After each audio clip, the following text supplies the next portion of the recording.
Hello and welcome to Exotic Gardening UK, Yorkshire Kris Weekly. And on this week's episode, we'll be looking at overwintering Brugmansias in several different ways.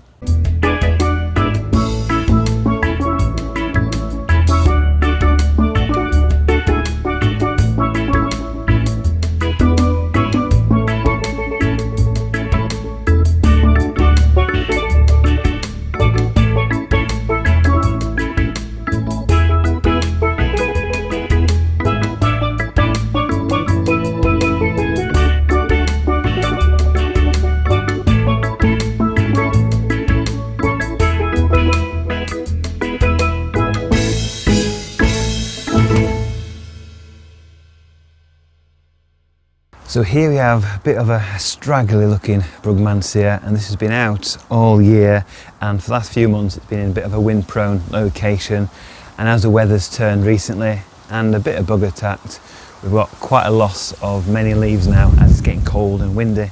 But this has been flowering, and I don't kid you not, every single day this year. So we've got these wonderful flowers here, and unfortunately we're going to lose them now, because I find the best way to overwinter is basically to cut all the foliage off so that we're not introducing bugs into the greenhouse. And I find that if you leave the foliage on, most of it drops off over winter and it's replaced by new growth, and you can just sort of get like oozing from the leaves. If it's touching a wall, it sort of stains the walls quite often. So if you've got a really healthy plant and you've got like a conservatory or greenhouse but you don't mind sort of spraying it and keeping it looking tip top, then you can leave it as is and it will grow, and new leaves and flowers will grow through the winter.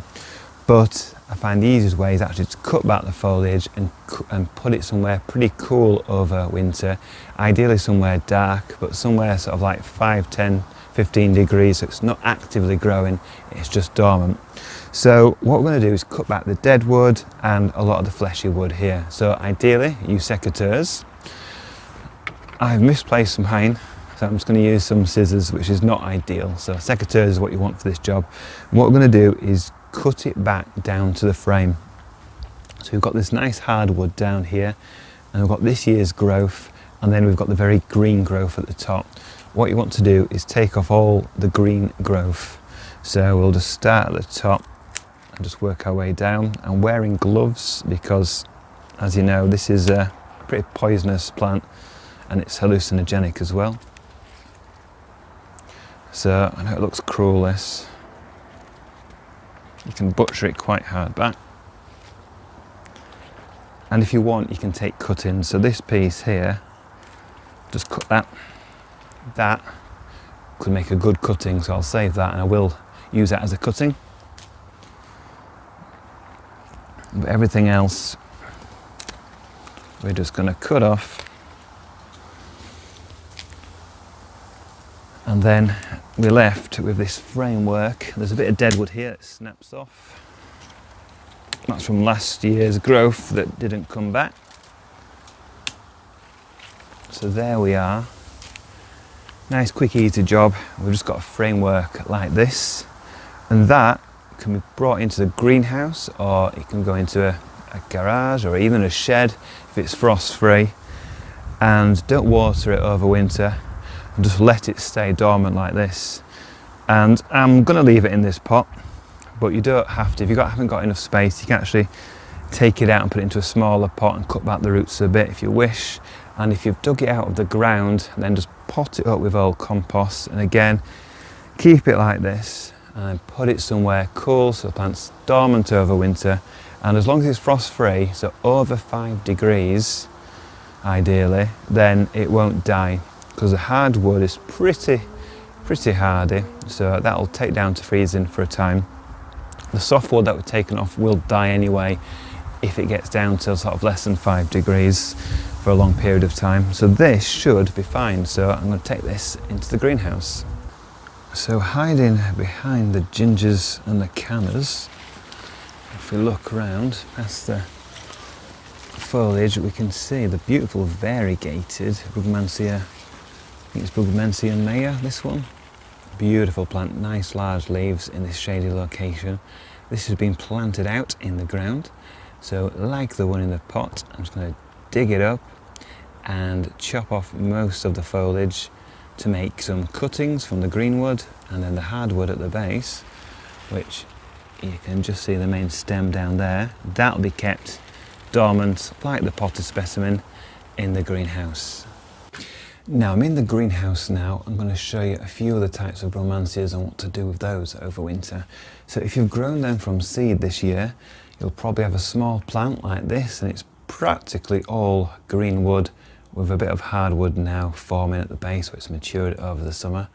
And this tiny little plant will not survive outside, and I don't want it to go fully dormant over winter because it is so small. So I'll pick off the worst leaves, which I've started to do now, the ones that are looking like they're dying already, and check this plant over. This one I can see looks like it's got red spider mite from even being outside all summer, so I'll use a spray to get rid of that. And the one I like to use is the SB Plant Invigorator and Bug Killer, because this sort of basically covers over the surface of the upper and lower sides of the leaves when you spray it on.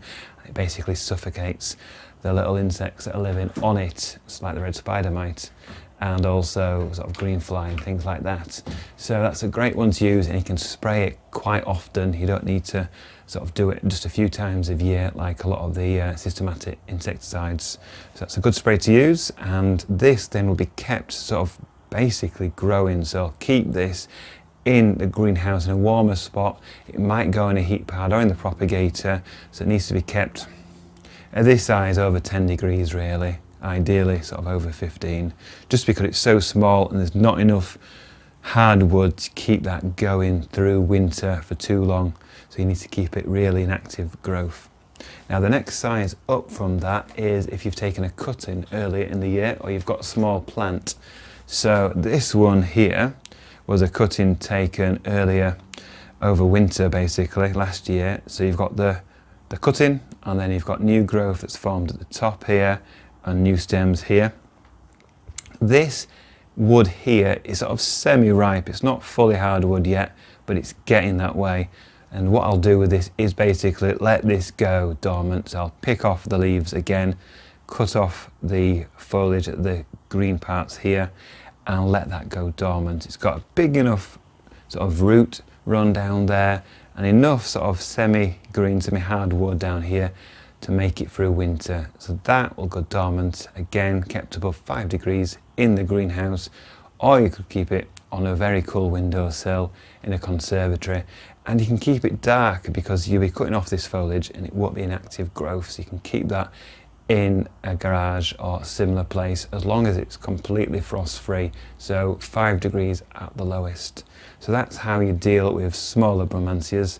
And the larger Brugmansias, like the one we've just dealt with by cutting off all the foliage outside, will be brought in to this greenhouse, kept in a corner and basically not watered over winter.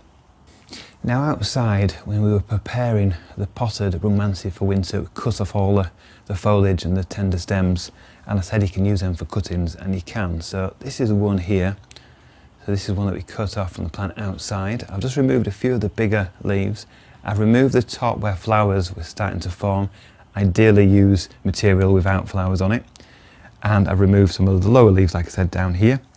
And all you do to propagate this, to take cuttings, is put this in a glass of warm water, put it on a windowsill or a heat mat or in the propagator, and it will root very, very quickly.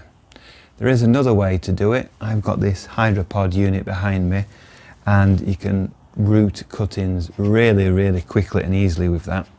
So I'm going to stick it in this unit here. So I've got these little foam discs like this. I put about 3 or 4 centimeters of stem through that, so it's like this. That just goes in the unit behind me, like that.